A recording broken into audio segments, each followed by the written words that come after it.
Welcome to Tomorrow's World. On today's program, I have a simple and direct question for you.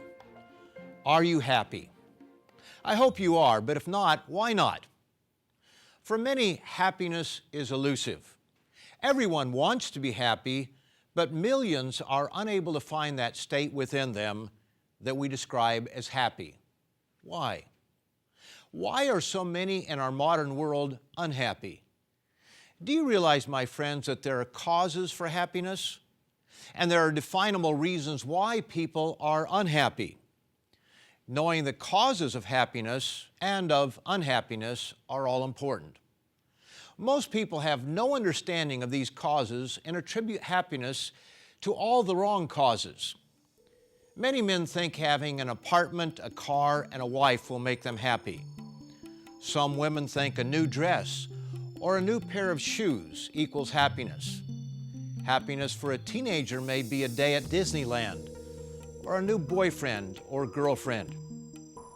People who have these things may appear on the outside to be happy. They may even profess happiness. But many who appear happy to others, deep down inside know something is missing. Happiness based on gaining and accumulating is a deception, an illusion. Things can make us happy for a short time, but nothing that we can accumulate lasts forever. Whatever is new today becomes a normal after some time. As wise King Solomon put it, vanity of vanities, all is vanity. So what are the secrets to happiness? What is it that eludes so many? Wouldn't you like to know? Stay tuned.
A warm welcome to all of you from those of us here at Tomorrow's World and the Living Church of God, which sponsors this program. Today I'm going to give you 5 secrets to happiness. But first, let me point out something that will never by itself bring lasting happiness. The old saying, money can't buy everything, is just as true today as it has ever been. And one thing it can't buy is happiness. The idea that you would be happier if only you had more money is a deception.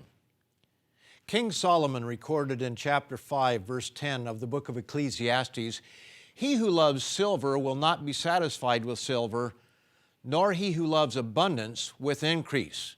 This also is vanity."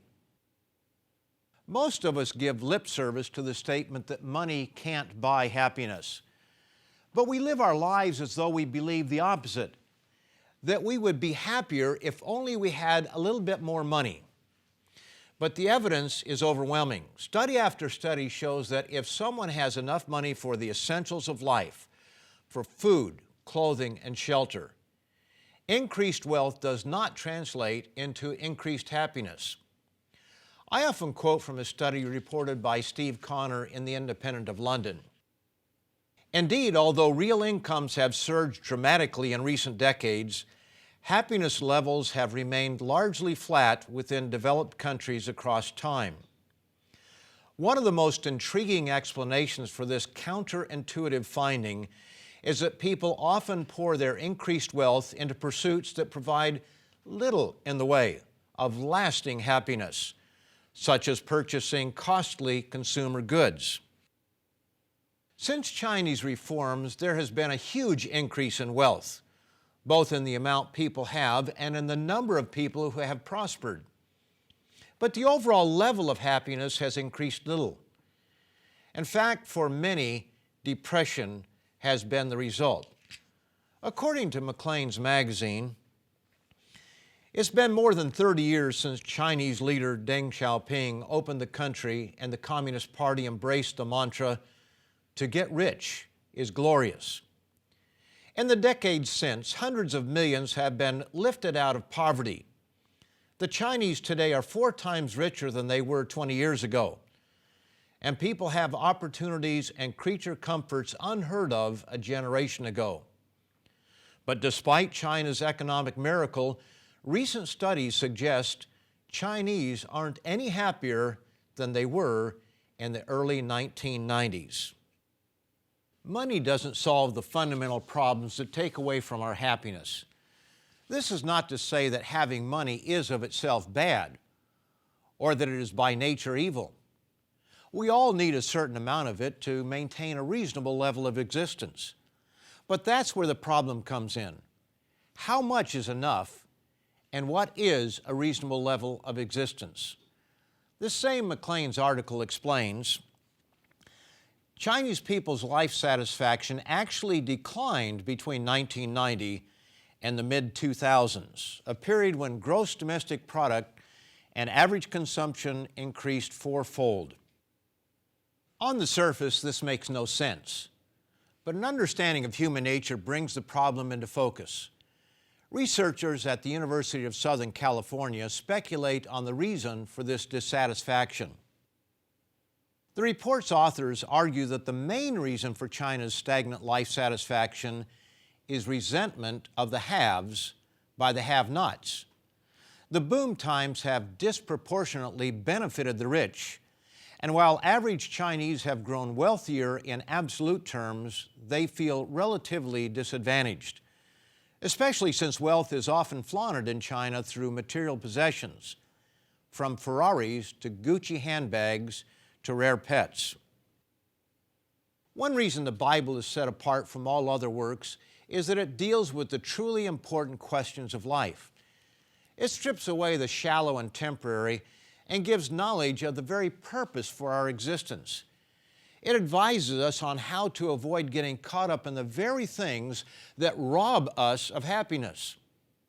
The Apostle Paul gave this wise counsel to the younger Timothy and to all mankind ever since.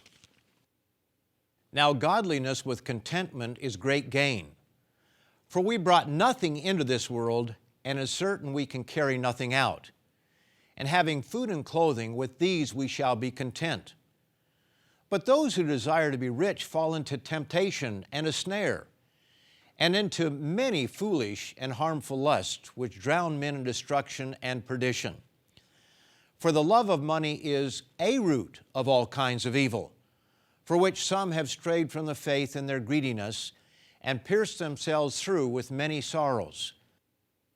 Having more money does not bring happiness, but learning to be content with the blessings one has does. Contentment is a great virtue, and how sad it is that we have such a difficult time learning that lesson. So if money and all that it can buy doesn't bring happiness, what does? Here are 5 secrets the Bible reveals bring happiness. Happiness secret number 1 is really know and trust the God of the Bible. Let me explain why this is the case. Most people go through life with no other goal than to be happy. They spend time and energy in the pursuit of it, and they no doubt have many moments that could be described as happy. But having fun is not the same as living in a state of happiness. A roller coaster ride is great fun, and even at my age, I enjoy the thrill of speed and the funny feeling you have in your stomach with the sudden acceleration of the first large drop of the coaster. But it only lasts a minute or two, and then it's back to the end of the line for the next trip. Have you ever observed people and how they are smiling and laughing when they get off? Then look at them when they stand in line under the hot sun for 45 minutes, waiting for the next big thrill. A roller coaster ride. Fun? Yes. A happy life? No. The prophet Isaiah asks this thought-provoking question. Why do you spend money for what is not bread and your wages for what does not satisfy? Yes, why do we put all of our efforts into pursuits that can never bring lasting happiness? Look around you and see what you see. You see a lot of unhappy people who are seeking happiness in all the wrong ways and in all the wrong places. You see people on a roller coaster ride of highs and lows, going from thrills and excitement to boredom and depression. You see people striving for more and more of what they already have, thinking that if they only had a little more, they would finally be happy. But if fame and fortune truly brings happiness, why do we have such high-profile suicides among the rich and famous? God counsels us in Isaiah 55, "Ho, everyone who thirsts, come to the waters, and you who have no money, come, buy and eat. Yes, come buy wine and milk without money and without price. Why do you spend money for what is not bread and your wages for what does not satisfy? Listen carefully to me and eat what is good, and let your soul delight itself in abundance. Incline your ear and come to me. Hear, and your soul shall live." It is God that we must come to know if we want to be filled with that which lasts. True happiness comes only from knowing and putting one's trust in the true God of the Bible, the God of creation. As Psalm 144, verse 15 explains, "Happy are the people whose God is the Lord." And Psalm 146, verses 5 and 6 affirm, "Happy is he who has the God of Jacob for his help, whose hope is in the Lord his God, who made heaven and earth, the sea, and all that is in them." But who is the God of the Bible? Is he the one pictured in Middle Age art? Is he a harsh, demanding God who wants to destroy us? The answer is no. John 4, verse 8 tells us that God is love. Consider this wonderful home he has given to us. As I have said before on Tomorrow's World, consider the beauty of mountains, lakes, rivers, and streams. Consider the joy of a small boy and his dog, and a girl with her horse. Look at the wide variety of color of birds and fish. Look at the diversity of life found everywhere on this unique planet. And let's not forget ourselves. Mankind is the pinnacle of God's creation. He set us over the works of His hands and gave us a mind that can construct aircraft to carry us to the other side of the world in just a matter of hours. And 12 men have actually set foot on the moon and returned safely. When God finished the physical work of creation, He was able to stand back and evaluate His work. Notice what He told us in Genesis, the 1st chapter, and verse 31. "Then God saw everything that He had made, and indeed it was very good." The Bible is not talking about just any God in this passage. It is talking about the God of creation as described in this book, the Bible. How can you know this God? And can you know that you know Him? According to the Bible, the answer is a resounding yes. And this brings us to our second secret to happiness. Listen to what Christ's Apostle John has to say in 1 John, the 2nd chapter, beginning in verse 3. "Now by this we know that we know Him, if we keep His commandments. He who says, 'I know Him,' and does not keep His commandments is a liar, and the truth is not in him. But whoever keeps His word, truly the love of God is perfected in him. By this we know that we are in Him. He who says he abides in Him ought himself also to walk just as He walked." If you would like to discover more about how this topic impacts your life, visit us online at www.lcgcanada.org to read our featured literature free of charge.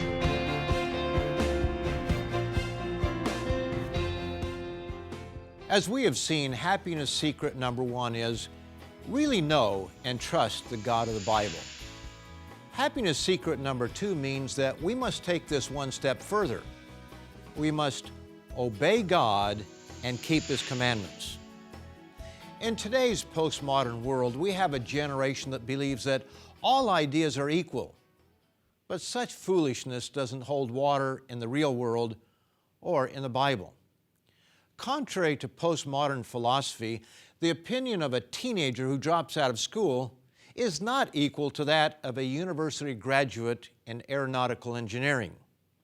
And Christ tells us there is objective spiritual truth, and the foundation of all moral truth is found in the Bible. As Jesus tells us in John the 17th chapter and verse 17, "Your word is truth." Now earlier I quoted from Psalm 146 beginning in verse 5. Let's read that again all the way through verse 7. "Happy is he who has the God of Jacob for his help, whose hope is in the Lord his God, who made heaven and earth, the sea, and all that is in them, who keeps truth forever, who executes justice for the oppressed, who gives food to the hungry. The Lord gives freedom to the prisoners." Yes, the Lord gives freedom to the prisoners, but people often misunderstand the intent of the verse. While it is true that God will rescue His faithful ones who have been falsely accused, such as in the case of Daniel or Peter or Paul, the verse also refers to another kind of prison, the one we find ourselves in because of sin. The idea that happiness comes from living without any behavioral restraints is popular today. This is clearly seen in the sexual revolution, where society has cast off all restraint. No longer do people think God has any authority over their lives. But what are the fruits? Is it not the opposite of freedom? Addiction to drugs is neither freedom nor happiness. Unwanted pregnancies and sexually transmitted diseases are cruel and sometimes deadly taskmasters. Unbridled materialism has not brought about the results many thought it would to China, India, and other emerging markets. People are making more money and have been lifted out of poverty. But as we saw earlier in this program, studies show the Chinese are no happier than they were 20 and 30 years ago. While they personally have more possessions, envy has robbed many of the happiness they seek. Everyone would do well to heed Proverbs 14:30. "A sound heart is life to the body, but envy is rottenness to the bones." A truly happy person is not bothered if his neighbor has more than he has. He doesn't give in to envy, which is a form of coveting and a violation of God's 10th commandment, which says, "You shall not covet." Proverbs 29:18 tells us that it is not the casting off of restraint that brings happiness, but learning to live with proper restraints on thought and behavior that produces happiness. Where there is no revelation, the people cast off restraint, but happy is he who keeps the law. So our first two happiness secrets are: really know and trust the God of the Bible, and obey God and keep His commandments. Happiness secret number 3 is seek and apply godly wisdom. In my younger days, I attended an institution known as Ambassador College. There we were taught not only how to earn a living, but how to live. Our motto was recapture true values. And we had a statement chiseled into the stone siding of one building: "The Word of God is the foundation of knowledge." The Word of God, the Bible, gives wisdom on how to live your life, what works and what doesn't. One thing that doesn't work in the long run is looking to our own understanding. Proverbs, the 3rd chapter, beginning in verse 5, gives this wise advice: "Trust in the Lord with all your heart, and lean not on your own understanding. In all your ways acknowledge Him, and He will direct your paths. Do not be wise in your own eyes. Those who trust themselves, how they feel at the moment, pay a terrible price. Some contract lifelong and even deadly diseases. Others set themselves up for broken relationships and heartache. Then there are the difficult-to-measure consequences of damaging one's ability to properly love and be faithful to someone. And this doesn't even address the feelings of betrayal that others suffer because of another's unfaithfulness.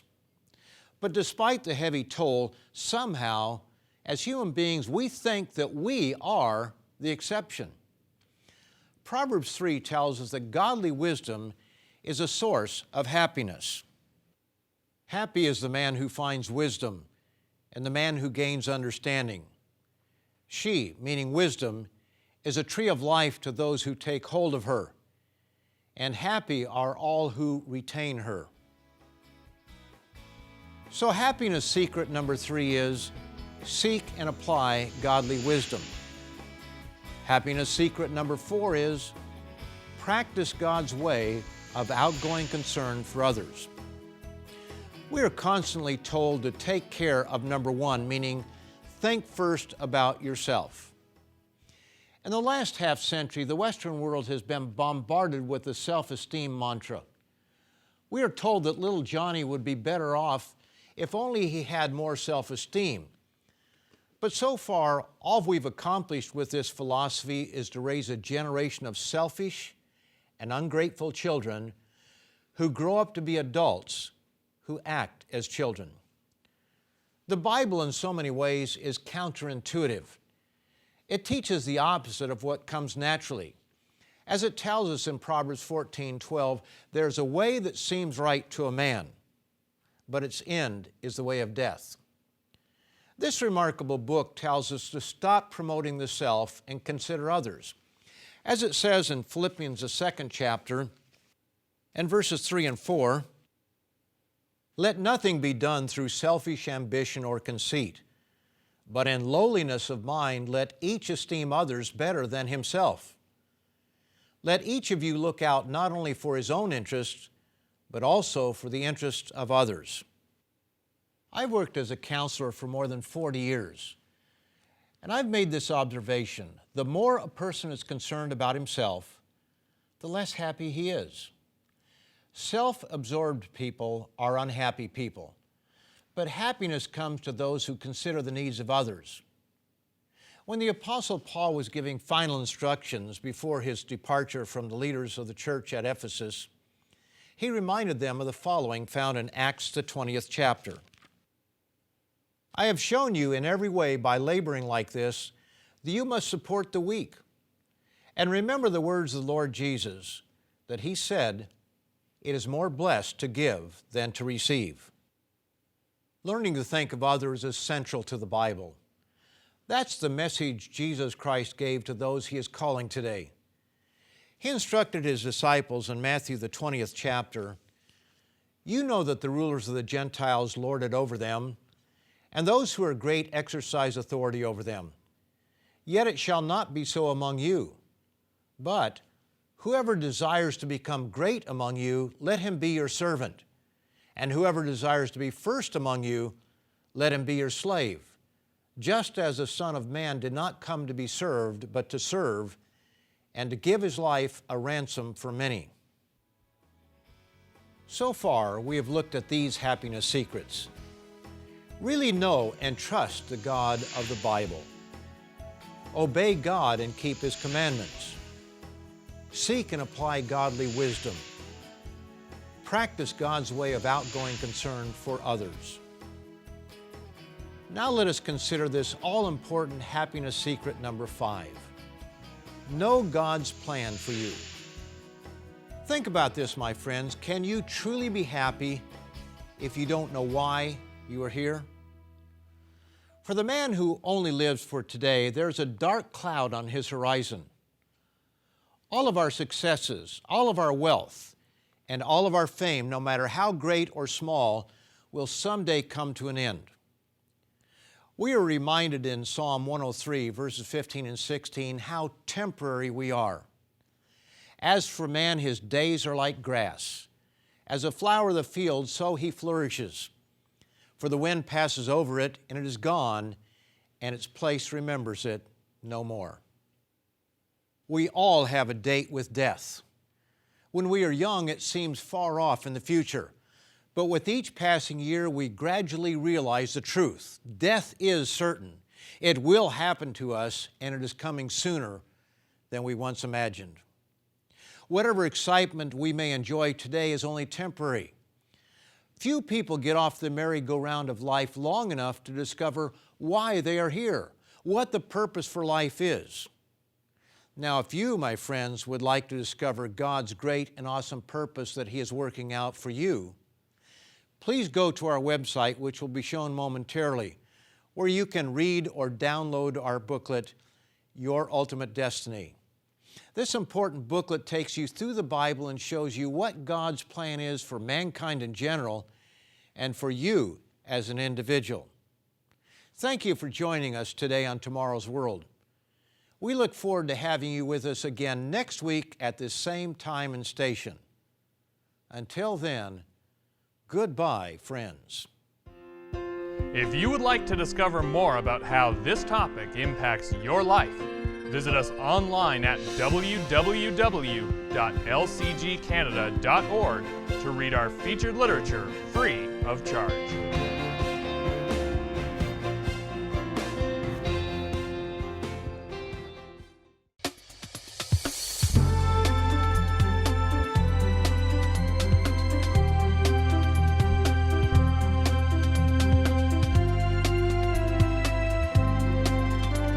The preceding program has been produced by the Living Church of God.